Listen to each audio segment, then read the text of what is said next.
Well, Laurence Budd, we talked earlier about the drying of the West, and we've seen it in photographs from space that show that the trees are browner. We've seen it in the budworm that's getting in and killing off many of the pines and bringing on fire season every summer. We see it in the lowering of Lake Mead and other water reservoirs. There's likely to be a force, whether you call it climate or you call it water, that could cause people to move to other parts of the world. We've had anecdotal evidence of people moving to British Columbia for that reason. The first wave seems to be those who have the money and have the foresight. They have the knowledge of what's happening with climate change. They see the economic problems as well. So what are your thoughts on that? Do you think we're going to see a slow migration of just individuals moving, and then that moves into a bigger ball as time goes on? I think the short answer is yes. In my small personal social circle, so far I've had my doctor has just bought property near Vancouver and plans to retire there from New Mexico. 4 entertainers that I know personally from Los Angeles who have been there forever and made their fortunes there, they have all just bought property up on Whidbey Island off the coast of Seattle. I think we are going to see a growing trend of people who have the money and the education, the foresight, are going to start moving more towards the north as the north becomes more temperate and as the southwest becomes drier. I think that this trend is also going not just towards Canada, but also towards other parts of the world too. And I think it's not just us. I think, for example, that people living in the hotter parts of Central Asia may start moving further north towards Siberia as it becomes more temperate. This is Radio Ecoshock. I'm Alex Smith. We're talking with Laurence Budd. We're talking about water and climate.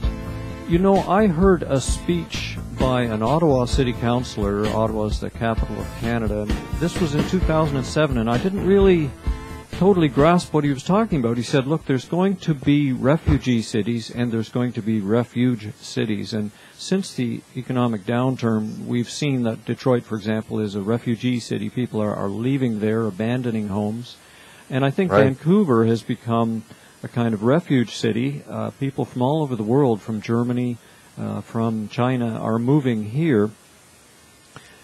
It also leads into the whole question of whether the property prices are in a bubble in Canada or whether they're really higher in Canada because of these underlying concerns. People have these fears. They know that the rainfall is being disturbed. They know that it's suddenly hotter than it was. They know that there are these problems. I wonder whether people will move towards New England and Eastern Canada as well. There will be more rain in this warming world. It's just that it's not going to fall where many of our people live. Yeah, I think you're right. We were in Vancouver last year and we were stunned by the property prices. And of course, you know, the joke in Britain is they call it Hongcouver because you've had such influx from Hong Kong, which of course makes total sense. That was political, not environmental.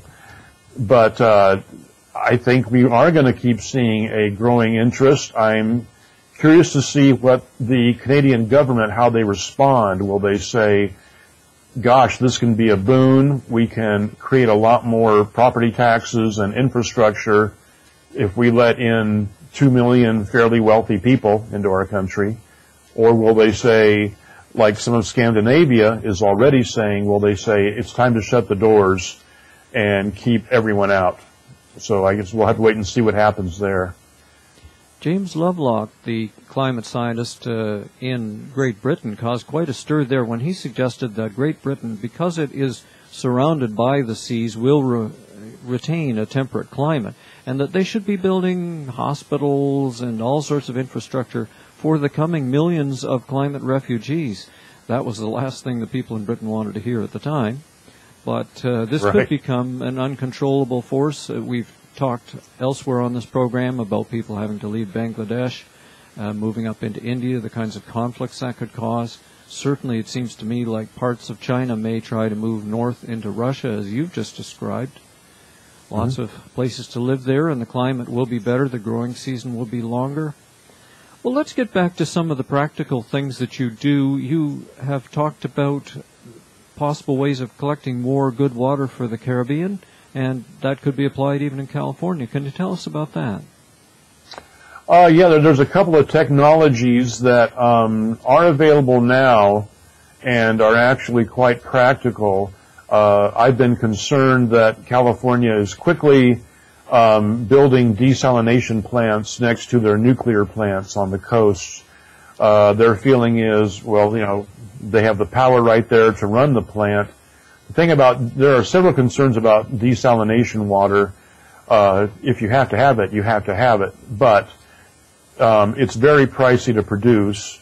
They're estimating up to $25 per 1,000 gallons. Compare that to $2 per 1,000 gallons, which will put a lot of people who are not wealthy out of the picture. They won't be able to afford very much water at $25 per unit. The other concern, as you may know, is that in the process, of course, the salts and minerals are extracted from the seawater and then dumped back into the ocean. Several California ecological groups are currently protesting and very upset about creating very high salt level areas along the coast, which would affect the marine life. So what is on the horizon right now and exists now is one thing is a process called air to water. If you're in an area that has 40% or more higher ambient humidity, which most of the West Coast does from the sea breezes, the onshore breezes, you can set up what is basically like a big refrigeration unit, which pulls the air in and condenses the water out of it, just the same way that a glass of IT condenses water on the outside. Some of these can collect up to 3,000 gallons per day, which is enough for several homes right there. These run off of diesel, but they can also run off of wind generators. So the West Coast having that constant breeze off the ocean, it becomes an ideal situation to set these up. Currently, our military are using these with diesel-powered engines to create potable water for remote military installations. The other thing is bringing back an idea that's as old as mankind, and that's rainwater catchment. That movement is quickly gaining momentum now in the U.S., and this is what I do now also. We go look at large sites with large roofs that we can install catchment systems off of the gutter system going into a 5 or 10 or 20,000 gallon cistern. 20,000 gallons sounds like a lot. That's kind of like an average size private swimming pool. But in reality, you could not water a lawn very long on 20,000 gallons. I'm sorry to say, maybe a month or two in a hot place. So therefore, we're seeing that water more as used for drip systems, for shrubs, or for crops. But that's a hugely growing trend right now, even on the federal level. And then you mentioned the Caribbean. That area, although it gets frequent downbursts of rain, they are a very arid set of islands, and we're working on setting up rain catchment systems for them to create potable water on the hillsides using gravity feed systems. So that's an emerging technology. It's a very old technology, but as the LA Times said a while back, they've invented this wonderful new concept. Yes, I think on our retreat property we'd like to set up a lot of rain barrels, because there is a period in the early spring when you get a lot of rain and then you get nothing all summer. So I think we could have a backup for our garden if we just had a lot of barrels, and perhaps we can use them for some sort of heat storage as well when we want to. So a lot of ways that could work out, or even perhaps they could help to cool the house if the water is cooler. Yeah, that's true. If you're in an area where you really need 10,000 gallons for that garden, I would strongly recommend putting in either several large tanks or even a buried enclosed rain cistern. People often put in ponds lined with rubber to catch the water, but they tend to grow algae quickly, and they evaporate when it gets hot. And mosquitoes are a problem. The West Nile virus has finally arrived in British Columbia, at least in our crows, so we don't really want to have a lot of mosquitoes around either. Right, that's true. Mosquitoes will only breed in stagnant water, and people always ask me, if I put a pond in my backyard with a waterfall, won't I get mosquitoes? And the answer is no. As long as the water is being recirculated and aerated, you won't get mosquitoes. But mosquitoes' favorite place to breed is old car tires. I like to build systems that are passive, that work, the rain falls, it collects in the cisterns, and then without any motors or anything else, I can get it to the garden, and not even a pump being required. And I'm sure I could work that out. Do you have some resources as we wrap up that you'd like to point out to people, or ways they can follow up or even connect with yourself? Sure.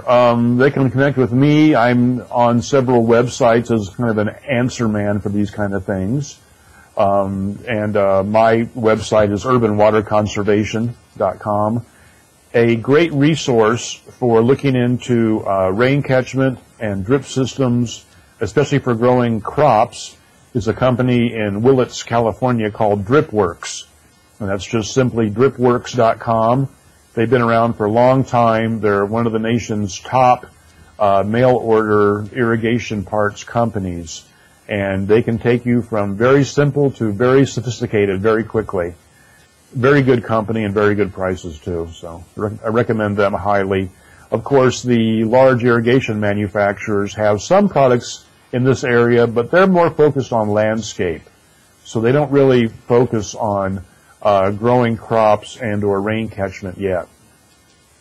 Well, thank you so much, Laurence Budd. I really appreciate having this conversation. This is Radio Ecoshock. I'm Alex Smith. You should be able to find an MP3 of this chat on our website that you can download, or you can find the YouTube video at /user/pathunknown. Believe it or not, I ended up with username pathunknown. Now I'm trying to be cosmic about it and accept that perhaps my path is unknown, or perhaps all of our paths are unknown, but that's where you'll find it. Or just Google Radio Ecoshock and Laurence Budd, and you should be able to find this interview. Thank you so much for joining us today.